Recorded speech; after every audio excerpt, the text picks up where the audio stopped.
This podcast is part of E2C Network, where we share the whole Auburn experience. David Housel described it best. We are living the whole of the Auburn experience. You can quantify it, you can qualify it through a variety of methods: time, people, places, things, and experiences. But at its heart and at its core, what we call the Auburn experience is all about Auburn sports, Auburn culture, and everything else Auburn family stuff. To talk about all that, you got to have members of that family unit here. I'm one of your hosts, Kyle Loomis. Alongside me, as always, is Mr. Austin Scott. Welcome to episode 97, Mr. Scott.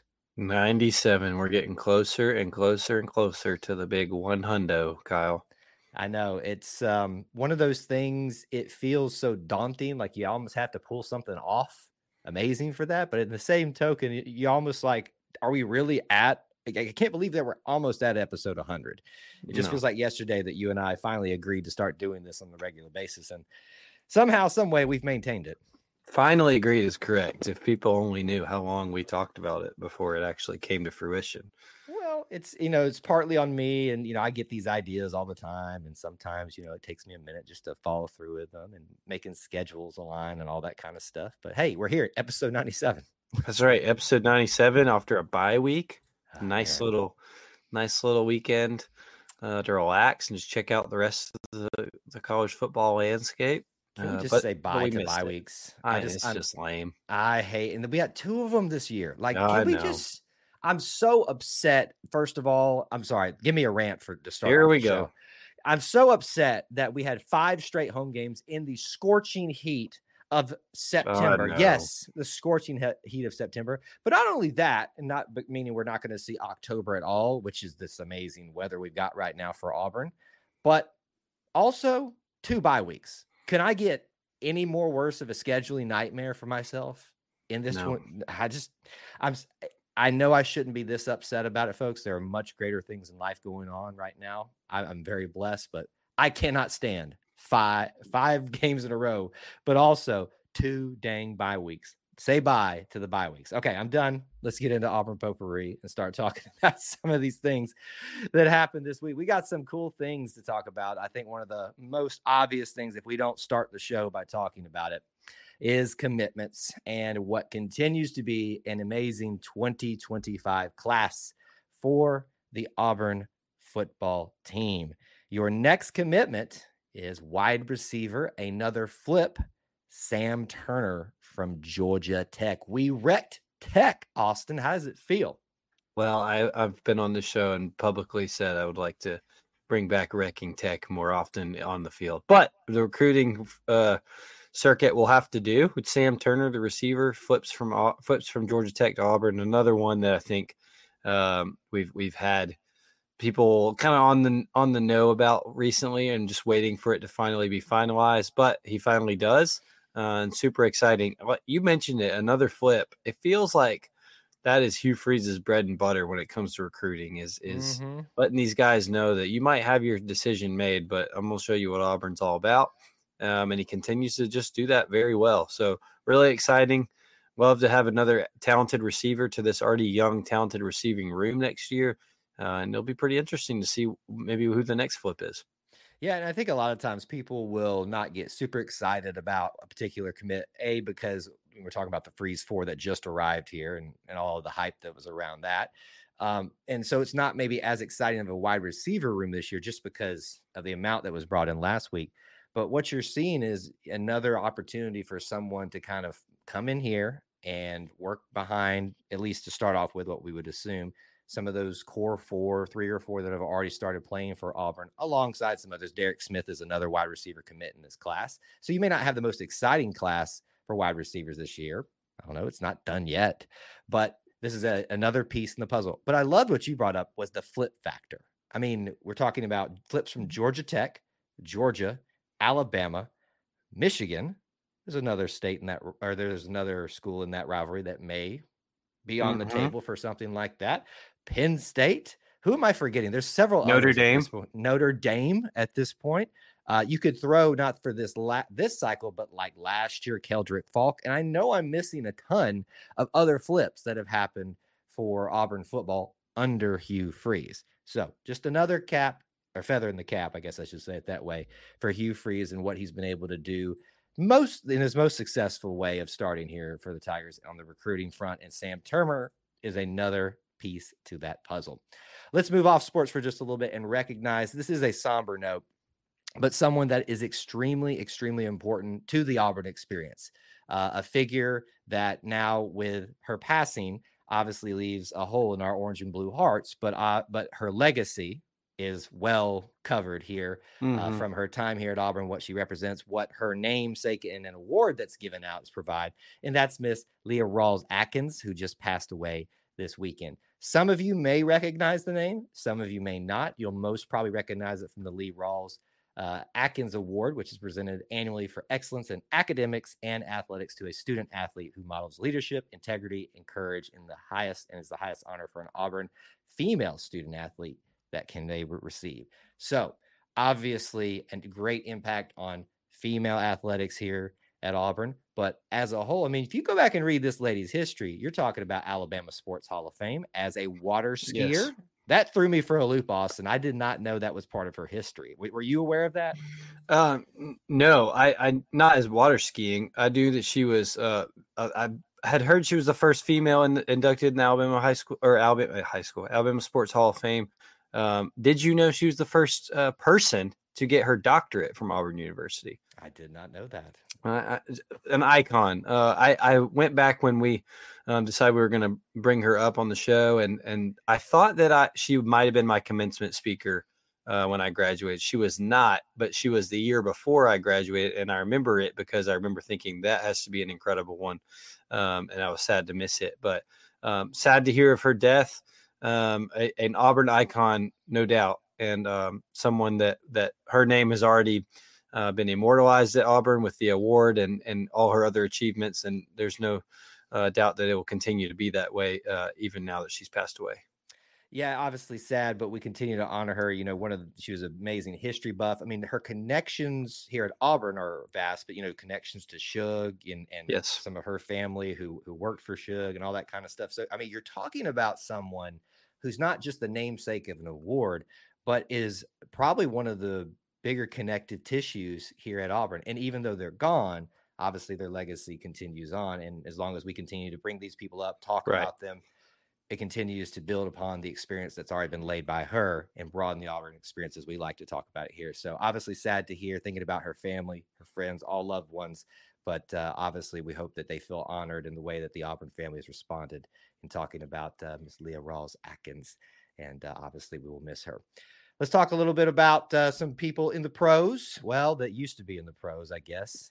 Yes. Okay, we're talking about Cam Newton, and we're talking about the news that came out for him this week, that he is going to be joining First Take, or already has joined First Take with Stephen A. Smith. And I believe I always try to pronounce this lady's Molly Quorum. I'll go with it. Who is the host of First Take, and he is announced to be joining and has joined that crew as a commentator going forward. So are we talking about Cam is officially now done with the NFL? Is this what it sounds like?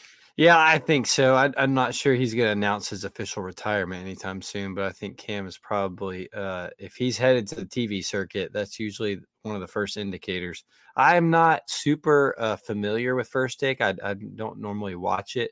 It's normally on during the workday for one, but also it just tends to have some very eccentric personalities and lots of loud arguments. And I think, hey, look, Cam's going to fit in great.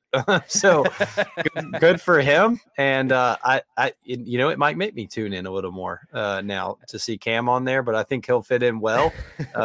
Look, Cam was made for entertainment from the minute we all saw him versus Arkansas State. So this has been his destiny for a while. And I'm excited to see what all he does with ESPN. I'm sure that they will benefit greatly from his time on air. The main thing I know from First Take, Stephen A. Smith, is obviously the loud arguments that he often got into, and whatever program he's on for ESPN. Yes, this does feel like a good fit for Cam, given what we have seen him doing. He's been on he's done his own podcast, I think, or part of several podcasts. He's streaming NCAA games. I've seen that a lot. So obviously this feels like an unofficial but pretty much official step into post NFL play. What we always talk about, put Auburn on something, attach Auburn to something, and they will flock to it. So we'll see if that holds true here, Austin. I mean, even you said you might give it a look just because Cam's there. I might too. We'll see, but we do love our Cam Newton. Hope he does well. We might be talking about the next Charles Barkley. I don't know. Who knows? That's true. The path has been laid for former Auburn greats who do well on television. So we'll see. We obviously will see with that. I want to do a quick note on our baseball program, not necessarily the team this year, although they have entered fall ball. They put out a graphic this week that we want to share here because I think it's important to bring this up, especially after you have a season like last year. If you look on this graphic here, for those of you that are listening to the audio podcast, obviously, I'm sorry, I can read some of it off for you, but it's laying out 11 big leaguers that played in the MLB in 2024 who were former Auburn players. That cannot be stated enough, folks. So you had a rough year the previous season. But look who Auburn's been putting to league. Ryan Bliss, Garrett Cooper, Davis Daniel, Richard Fitz, Bailey Horn, Edouard Julian, Casey Mize, Josh Palacios, Daniel Robert, Keegan Thompson, and Trey Winginter. And Austin, you and I have actually been talking about these guys a lot when they got their first opportunities this year. Right. I mean, some of these have been there once before or been there for a while, but a lot of these, they got their first shots this year. Yeah, I count 3, maybe 4. I can't remember if Davis Daniel, this was his year 1 or not. But we talked about it the last time. I think the last one to come up was Richard Fitz with the Red Sox toward the end of the year. It felt like we were bringing this up regularly and that it was just a matter of time before I'm glad they didn't update the amount of major league players or amount of Auburn Tigers in the Major League Baseball on the board, on the wall in the back every time, because it would have been useless. We've got to go up by like 5 now. And so it's really awesome to see that, really cool to see the athletic department acknowledge that and honor that, because, hey, that only helps Butch Thompson continue to bring in some studs and get this thing back to where it needs to be. Come play for Auburn baseball, and clearly we will get you to the MLB, especially under Butch Thompson. So it means that even after a rough year, you can have a lot to look forward to on this program. As a final note in Auburn Potpourri, we always want to give you updates on what's been happening in the other sports, volleyball and soccer, especially, who have been going on right now. Soccer is currently at 12-1-2, having a tie with Bama. That was rough. And getting a win at Tennessee. Volleyball getting a win at Mississippi State, bringing them to 14-2, both having great seasons. And of course, fall ball started for baseball, softball, whether that really counts, scores or otherwise, is a little bit up in the air, but they played Florida State and Pensacola, that being baseball, and several teams for softball. Hey, it's here. We're going to be talking about them a lot more as we get closer and closer to spring. That's going to do it for Auburn Potpourri. Let's move into our main topics tonight.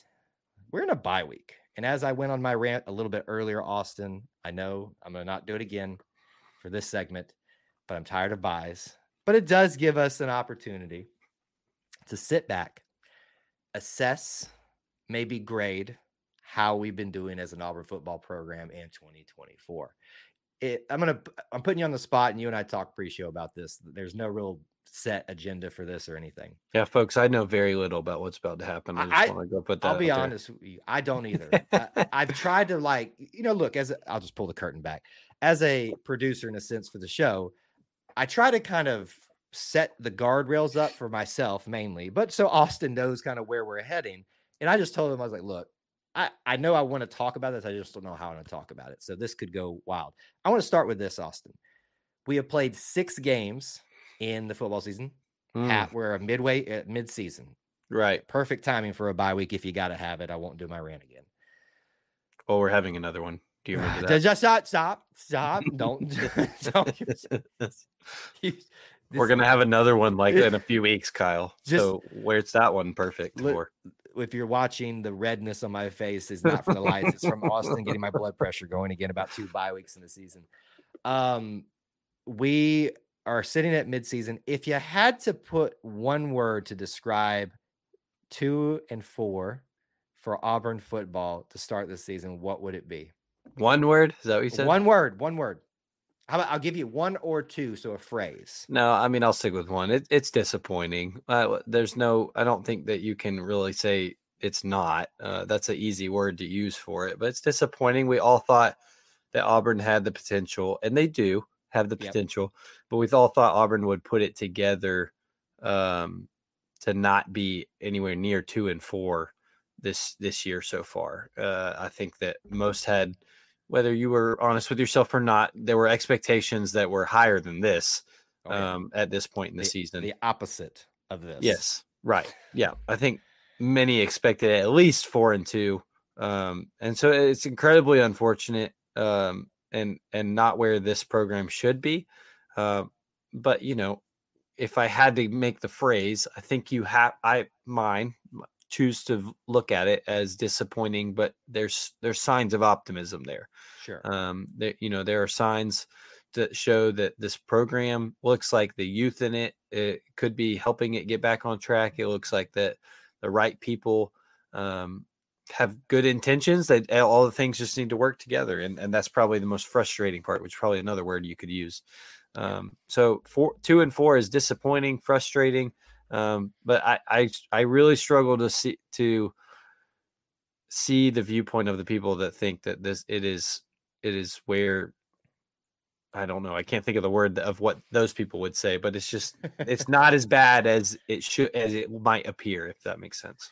Yeah, I think records, and I think more so the reaction is a reflection of other people's inability to cull themselves and ask hard questions about, am I just buying into hype, or am I actually looking at where this program found itself because of its own decisions over the last 4 years? I won't go into it again.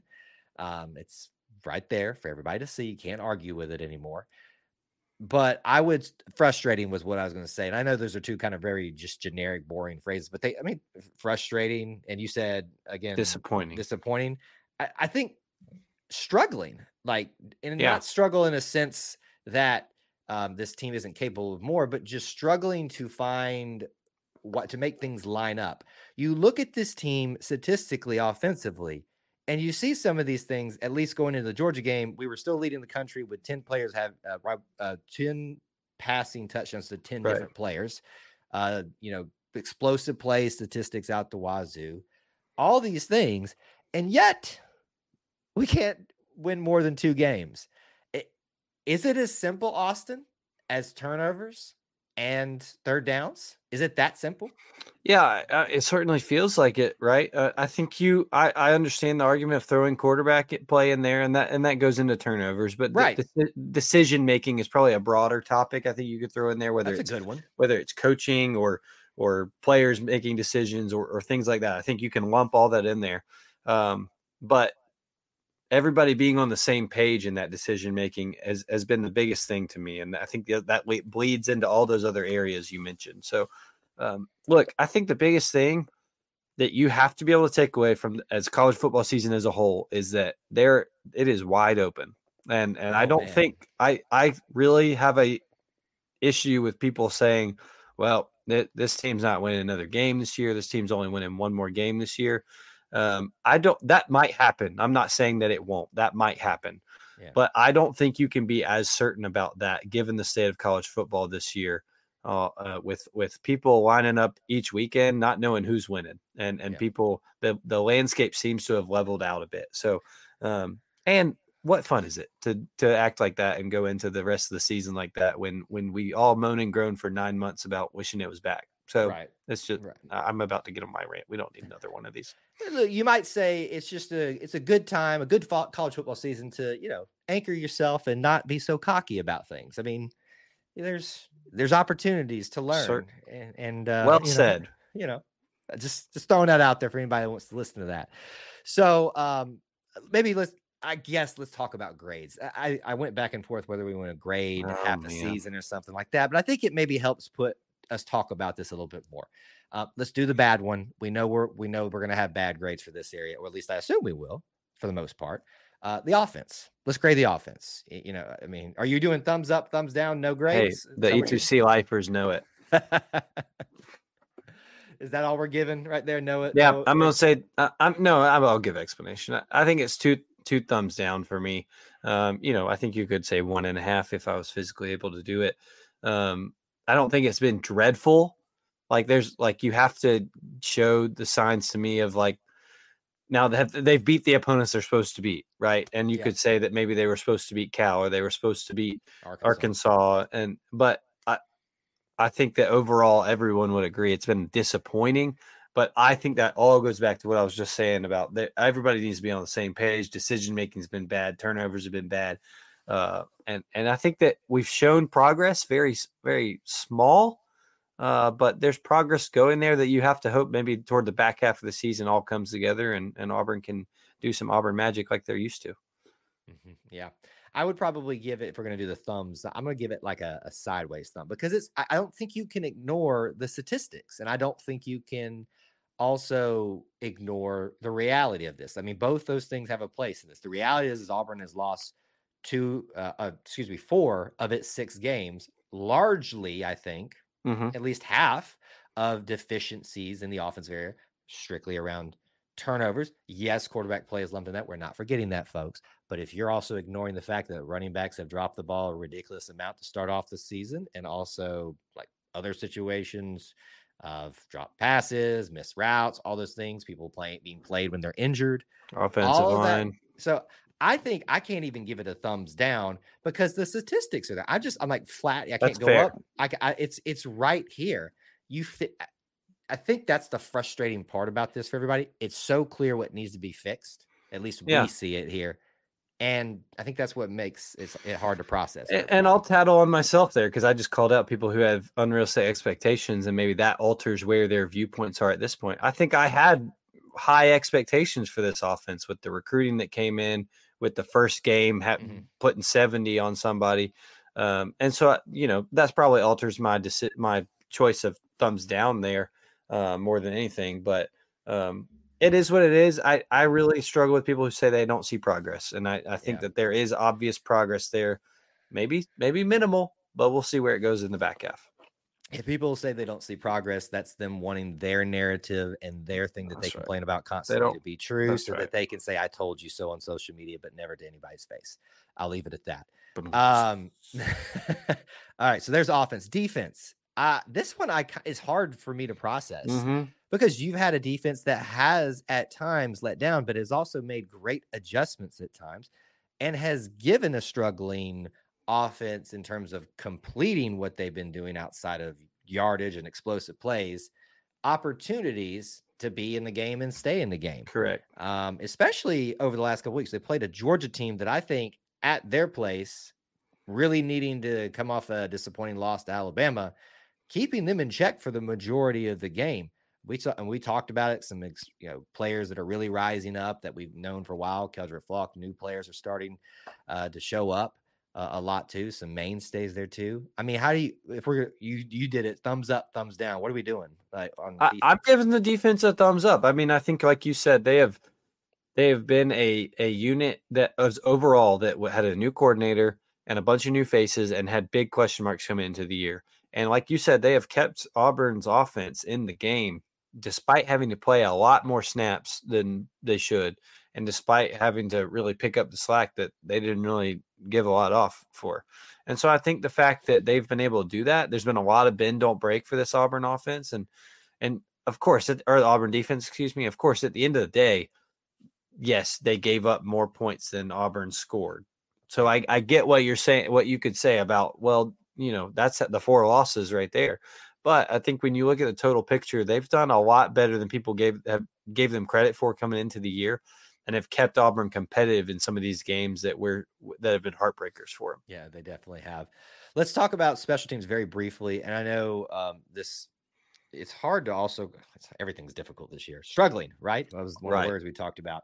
A year where your starting kicker's out, a phenom in a sense, it looks like, came in, had some good moments, had some struggle moments. He's also been put in some rough situations. Oscar Chapman is having a good year as typical, and he made probably one bad decision on a fake punt. But listen, we're kind of desperate in that game, so I'm not really holding that against him. He saw an opening and just didn't work out. It's one of those plays you go, if it works, you're brilliant. If it doesn't, you're stupid. Fumbles on punt returns. A couple of kick returns that could have been if Jeremiah Cobb gets one more block or, there's just a little bit of room on the edge. I want to do a thumbs up here My problem is I have been burned by drop punts on punt returns, but by experienced guys too much. And so for that alone, and we've had some struggles. I've got to just give a flat thumb. Like I can't ignore the good, but I cannot go up this way. I'm a flat right here. Yeah, I feel similar. I think that, I think everybody is really thinking of Towns Magoo in this moment when special teams is so much more than just Towns, who has been put in a difficult situation of his own right with, walking on, thinking he's the hometown kids coming in thinking I get to learn behind a guy who didn't miss a field goal last year. And he's still 100%, folks. Correct. 100% okay. Knocking on wood. Sorry, go ahead. Just difficult situations. And so, yeah, I'm with you though. There's been a lot of mistakes that just specifically in the punt return game have not helped Auburn and have just caused more of that panic and fluster.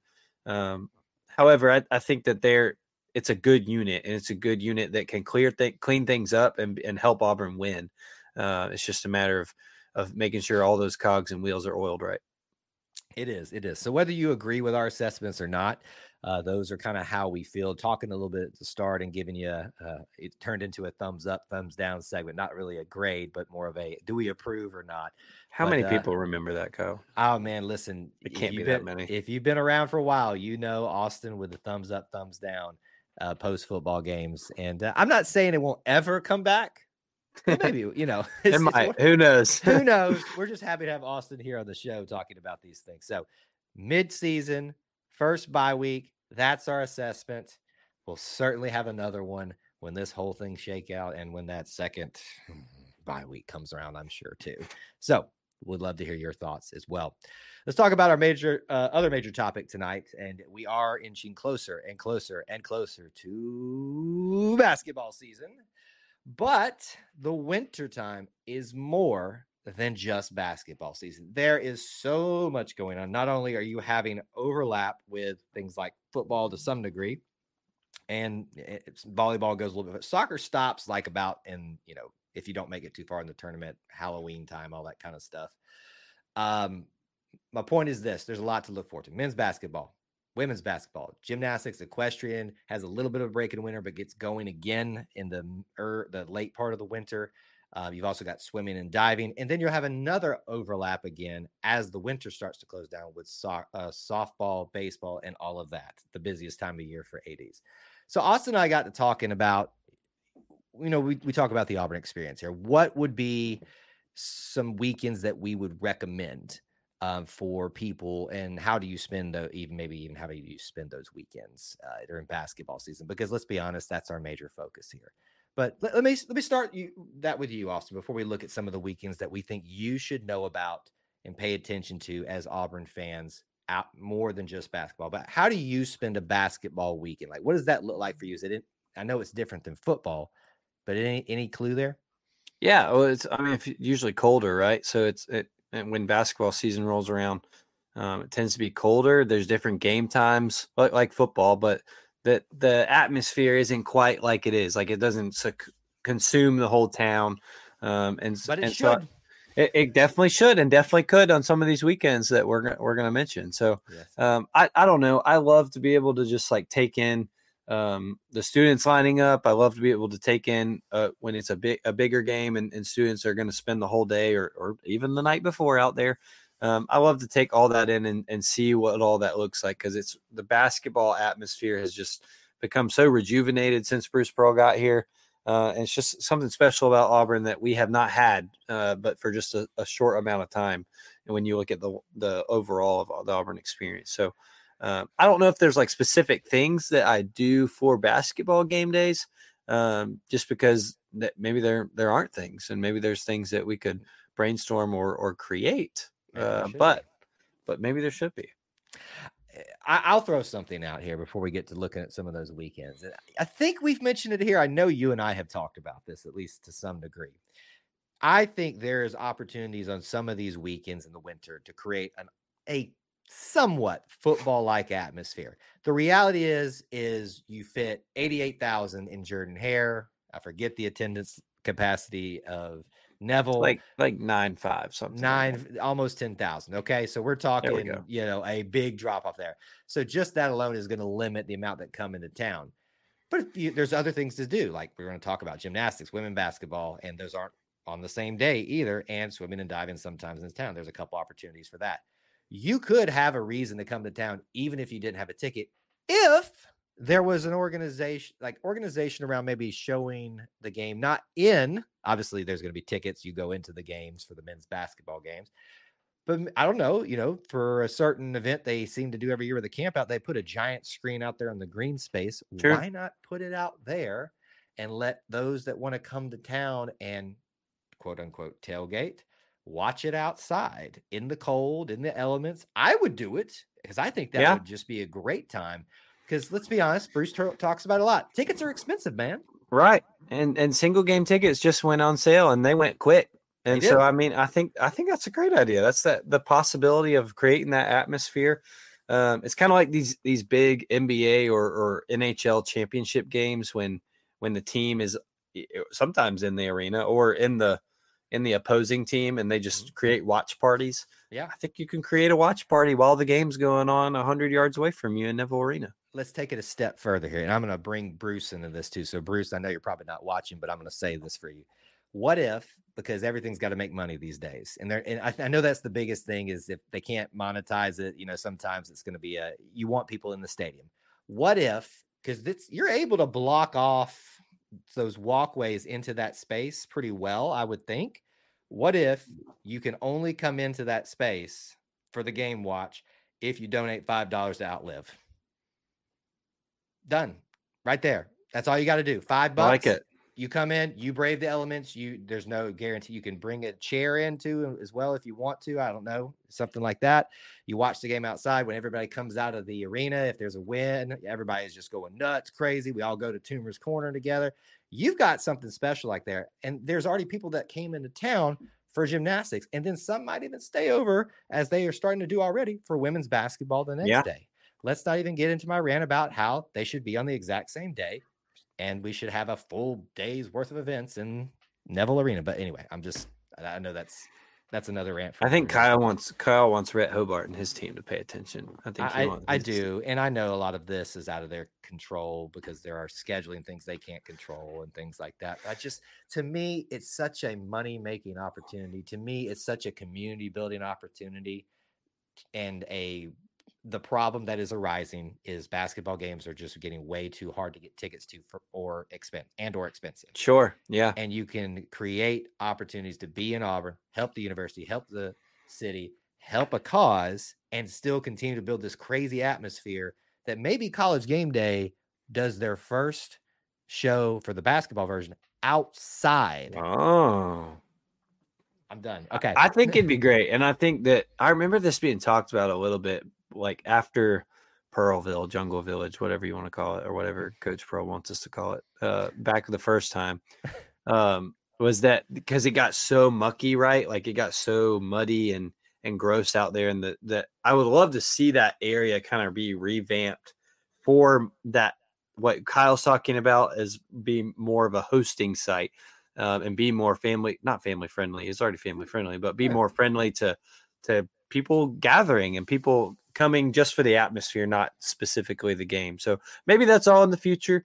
Maybe look, when Neville Arena was built, let's be honest, when Neville Arena was built and it was the village and the whole courtyard out there, nobody was building it with the plans of there being thousands of college kids deciding to camp out on random nights out there.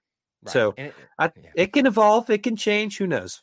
By the way, if you ever want to see those videos, including the first one, we got them up for you on the YouTube channel of what it looked like Woodstock out there. I could not believe my eyes, all that stuff. So just quick plug, if you're ever interested in that stuff, content's up on the YouTube It's one of my favorite parts. I love that stuff. All right, let's talk about a few of these weekends. These are not all the weekends for home games for basketball. Obviously, we're deciding, centralizing around that because let's just face it, we love all the things, but that's where people are mainly focused around. So the first one that I'm going to give you is in January, and it is going to be a men's basketball game versus Tennessee, which in my opinion, it's a big one. Most likely candidate for the camp out if they don't do it for the last game of the year versus Alabama. Which would be warmer weather. It would be warmer weather. Slightly, but I'm just going to throw that out there. It's Tennessee, it's Bruce, solid, all that stuff. Pretty early. Would be pretty early. It'd be pretty early. But here's the other things that are happening on Thursday. Women's basketball. Excuse me, they're on the road. I forgot to do that one right there. You've got swimming and diving in town versus Alabama. That's good. Need I say more? Auburn versus Oregon State in gymnastics at Neville the night before that game. Wait.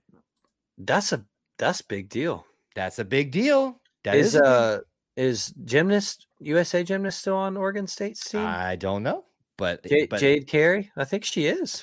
But if she's not, you're seeing. How many times we talk about Oregon State coming to see Auburn gymnastics? Big time matchup. So there's that, and then Sunday, women's basketball versus Florida with a team and a program that's on the rise.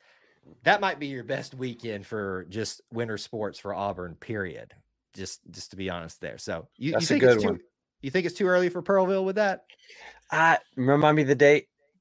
That would be January the 20. All of that would be January the 24th, 25th, and 26th. Well, you know what? I say that saying it's too early, but I don't think it is because the second time was on my birthday, which is the 22nd. So that would be around the same time. So maybe not. I may be guessing a little bit too early, but I do tend to think that would be a really good option right there for you. All right. Next one I have for you is actually not too far away from that weekend. We're looking at the weekend, kind of, because we're extending into Thursday again, of February the 6th, 7th, 8th, and that'll be it. There's nothing on Sunday. But Thursday, women's basketball versus Texas A&M. You've got Friday with swimming and diving. They're doing an all-invite thing. It's like it's these so you can get qualified for stuff. But that's another opportunity to get out of maybe cold weather, go in and see this amazing aquatic center that we have. That'll be happening for a couple of days. Equestrian will be in town for Minnesota Crookston. That's if you haven't been out there. That's a whole school. That's one school. That's Minnesota Crookston. I'm making sure I'm pronouncing that right. That is correct. What in the world? What in the world? Gymnastics versus Georgia. Oh, yeah. Big one. Big one. Men's basketball versus Florida. The return of the prodigal son, Golden. Coach Golden comes back. I know we've played him several times, beat him for the SEC championship. It's still a cool storyline. That's a great story. It is. So that to me is obviously a good option there. I got one more for you in our segment. I think it was, maybe I don't actually, because I think I may have had those mixed up. I think it's in March, but this would be good if it ended up being that way for you. That actually might be it there, because a lot of the other things are spread out. Like you've got the Alabama game and the very beginning of March, which I think may be, a good option for Pearlville as well. Jungle Village. I keep messing that up. You know what? That is spring break though. So they won't do it. I bet they won't. So, and it's a 1:00 game. So if they want to do college game day for that, they're gonna not. It's a whole mess. It's a whole mess. You got to have a night. I'm telling you, the Tennessee game is the best option. Just given the fact of what else is going on that weekend, it's a night game. And look, like being out there freezing your behind off, that's part of the experience. Like it is. Nobody wants to do it when it's comfortable. That's part of the experience. Each one of those, except for the first one, I've had no benefit because I only got into that Kentucky game for that first one. The other two, I froze out there with the students because I wanted to capture the moments. I went to bed somewhere warm, but they did not. But I was why? Because you got a degree and you're allowed to go to bed and go somewhere warm. They need to stick it out there and enjoy it all. Listen, we paved the way for you. We used to walk in to Auburn Arena because it was Auburn Arena back then, and not have to wait out there because that's how bad things were. Literally could walk in and sit dead center in the court, not have to worry about anything. Now y'all have to camp out to get seats. Camp out and have a great time. It's going to be fun. Either way, no matter whether you're excited about that or. Those are good weekends, Kyle. I like both of those. Basketball. If you had to pick one, because you'll let's be honest, folks, Kyle's going to be at both of those. But if you had to pick one of those weekends, the only one you can make, which one are you doing? See, You get to go to everything. We give you a free unlimited pass for the weekend, so you get to go to then I'm everything. going to the January one. Then I'm going. That there's no doubt there whatsoever. And keep in mind that swimming and diving is free because you got swimming and diving. You've got the gymnastics versus Oregon State potential Olympian there. You got men's. I looked it up. Oh, there you go. Men's basketball and women's basketball. Yeah, Friday, Saturday, Sunday, taken care of. Boom. I think that's the weekend you don't want to miss, folks. That's the one. That's the one. So find your hotel rooms now. That's your recommendations from us. You choose what you do with it. And maybe one day we'll be talking about some really big game day atmosphere that was developed, not just for men's basketball, but for women's basketball, for gymnastics, for equestrian, swimming and diving, all those winter sports that collide together. Either way, I love talking about Auburn and the Auburn experience, and those type of things get me just jammed up, jelly tight. That'll do it for episode 97 of the Auburn Experience podcast. You can keep up with me if you'd like to on X at Kyle Loomis 24. Where can they find you? Yeah, at Austin G. Scott, X, Instagram. Hit me up.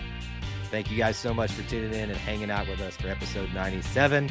And until we talk to you again, War Eagle. War Eagle.